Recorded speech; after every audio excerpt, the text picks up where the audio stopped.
kulankan oo lagu xoojinaya arrimaha amniga isla markaasina dadweynaha reer Qoryaale lagaga wacyigelinayay arrimaha khilaafaadka ayaa waxaa soo qabanqaabiyay ururka haweenka United ee degmada Qoryaale waxaana ka soo qayb galay waxgarad aqoonyahan cuqaal iyo qaybaha kala duwan ee bulshada reer Qoryaale ugu horeyntiina halkaasi waxaa ka hadlay Marwe Siinab Aadan Furre oo kamid ah haweenka kulankani soo qabanqaabiyay ku wacyigelinayna dadweynaha degan degmada Qoryaale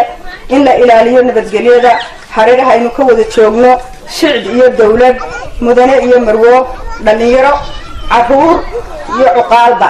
inaynu ilaashino nabadgelyadeena wax kasta oo inaga dhimana aynu xal ku dhameysano waxa fiican nabadgelyada in la isu taago nabadgelyada aan waa nolol la'aan waxa qurux badan in la ilaashado nabadgelyada in laga foojigaado waxyaabaha keena tacadiga in haddii ay dhacaan lagu xaliyo sifaha sharciga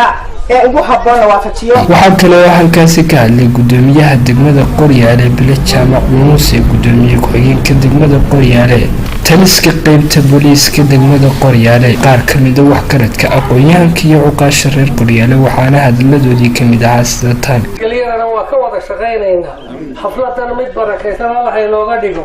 wixii wanaagsan baynu isku raacayna wixii oo iska nahiyayna shirkeena maanta halkan aynu ku qabanay degmada Qoryaale gudaheeda waxaynu kaga hadlaynaa nabadgelyadu waa asaaska nolosha haddii aan nabadgelyo lahaynin nolol ma jirto waynu garanaynaa ma garanaysaa xornimadan maanta aynu harsanayno iyo dawladnimadan dhibaatadii loo soo maray iyo halgankii loo soo maray iyo nabadgelyo darradu waxay ahayd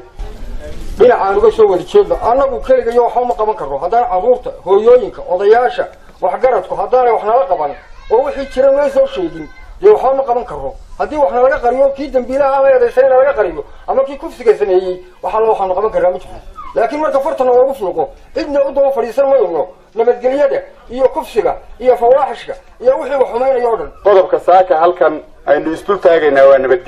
nabadgelyada waxaan leeyahay waa in laga digtoonaado waxyaabaha nabadgelyo darrada keenaya ee isqabsiga keenaya waa in laga digtoonaado ciidanka amnigu waxay mar walba u taagan inay nabadgelyada ilaaliyaan waxaan idin leenahay dadkiina shacabka nooc kasta ha noqotee waxyaabaha nabadgelyo darrada keenaya iska ilaaliya Zakariya Cabdiraxmaan Ibraahim warbaahinta madaxa bannaan Hargeysa Press magaalada Burco ee xarunta gobolka